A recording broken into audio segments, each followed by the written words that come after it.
नमस्कार, मैं मनीष स्वागत करता हूं आपको अपने इस यूट्यूब चैनल पे। दोस्तों, जब से ये नोटिस आई है मन में कई प्रश्न उठ रहे हैं। उसी में से एक प्रश्न है कि क्या इस बार भी एनटीपीसी जैसा तमाशा होगा। पिछली बार आपने देखा होगा कि बच्चे अनयूजुअल नहीं थे कि किस तरीके से CBT 1 देना है और आपके CBT 2 किस तरीके से देना है। और CBT 2 में मैं ही 5 में से 4 एग्ज़ाम मैंने दिया था। तो बहुत सारे बच्चे इस बात से एग्री नहीं कर रहे थे जब मैंने बताया था कि CBT 2 आपके डिफरेंट के लिए आपको सिंगल बंदे 4-4 5-5 CBT 2 देंगे और यहाँ पे आपको CBT 1 ही 3 देना होगा। कैसे क्या तमाम जानकारी आपको इस वीडियो में मिलने वाली है, तो चैनल पे नए हैं तो सब्सक्राइब जरूर कर लीजिएगा। तो शुरू हूँ, मैं आपको बता दूं कि लव लर्न सेल जो आपके टेक्स्ट बुक का है वो चल रहा है 13 से 15 फरवरी के बीच, जहाँ पे आपको ईयरली मॉक टेस्ट पास जो कि 699 था जिसका कॉस्ट, उसको घटा के 351 यानी कि जो पहले 10% का डिस्काउंट दिया जा रहा था ER Manish coupon code use करने के बाद, वो अब 12% का डिस्काउंट बढ़ा के कर दिया गया है। और एक ऑफर इसमें और ऐड कर दिया गया है कि अगर आपका सिलेक्शन होता है इस पास को खरीदने के बाद, अगर आपका सिलेक्शन हो जाता है तो आपके जितने भी पैसे आपने लगाए हैं वो आपके रिफंड हो जाएंगे। तो ये ऑफ़र लिमिटेड समय के लिए है, जल्दी से जाके इस ऑफ़र को लाभ उठाइए और जितने भी एग्ज़ाम है सभी का आप यहाँ पे टेक्स्ट बुक पे लगाइए मॉक और अपने जो स्टडी है उसको बूस्ट कीजिए। तो मैं बात कर रहा था कि ये जो चीज़ें हैं कि इसमें 3-3 आपके CBT 1 जो एग्ज़ाम हैं वो देने पड़ेंगे। तो मैं इस बात को कैसे बता रहा हूँ, देखिए ये बात मैं अभी बता रहा हूँ और देखिएगा आपके जब एग्ज़ाम होंगे उस समय ये चीज़ें आपको फेस करनी पड़ेगी। मैं NTPC के संदर्भ में भी बात किया था, हालांकि मैं अकेला बंदा था इस तरह की बातें करने के लिए। तो हालांकि छोटा यूट्यूबर होने की वजह से लोग ने इग्नोर किया और गंदी गंदी चीज़ों ने से भी स्वागत किया है, लेकिन फिर भी हमारा काम है बताना और आपका काम है सुनना ना सुनना, फॉलो करना ना करना। चलिए, मैं CBT 1 3 की बात किस तरीके से कर रहा हूँ, किस आधार पे कर रहा हूँ कि अगर आप के पास BTech या डिप्लोमा है, उसके बाद अगर आपके पास जो है 12th फिजिक्स से है, 12th फिजिक्स से है, ये भी है और ये भी है। उसके बाद अगर आपके जो ITI है वो डिफरेंट ट्रेड का, जैसे आप सपोज इलेक्ट्रीशियन का ITI कर रखे हैं, अगर आप या फीटर से कर रखे हैं तो उसके भी वैकेंसी टेक्नीशियन के होंगे। तो सपोज मान लेते हैं एक बंदा के पास फीटर का ट्रेड है टेक्नीशियन में, ठीक है।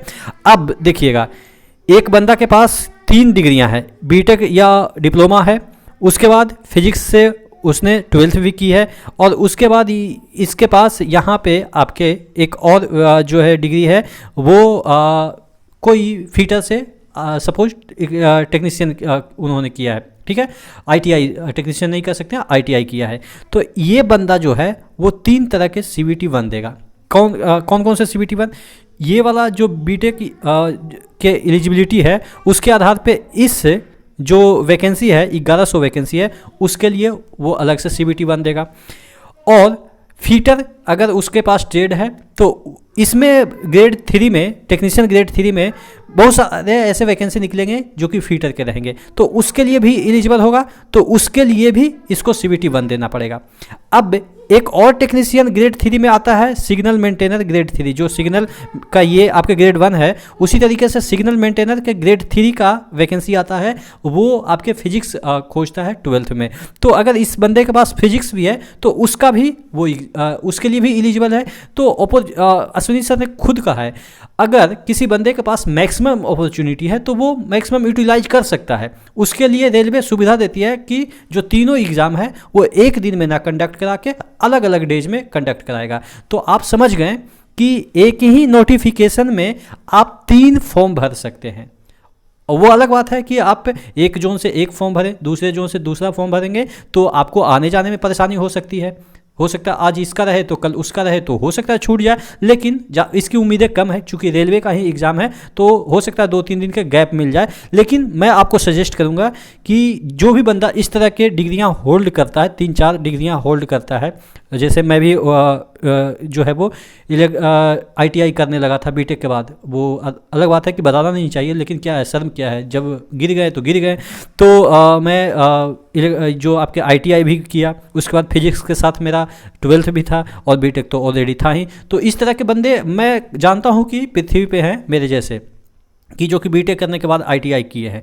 ऑब्वियस है यार, नौकरी चाहिए, कोई भी हथकंडे करना पड़े वो अलग बात है, कि हम फर्जीवाड़े तरीके से नहीं, अपना जो स्टेटस है वो डाउन ही करके जॉब करें, वो अलग मैटर है। तो इस तरह से आपने समझा कि एक बंदा 3 फॉर्म 3 जगह से या एक ही जगह से भर सकता है, अलग अलग सबके फीस लगेंगे, 500 सबके लगेंगे, वो अलग बात है कि 400 लौट जाएगा।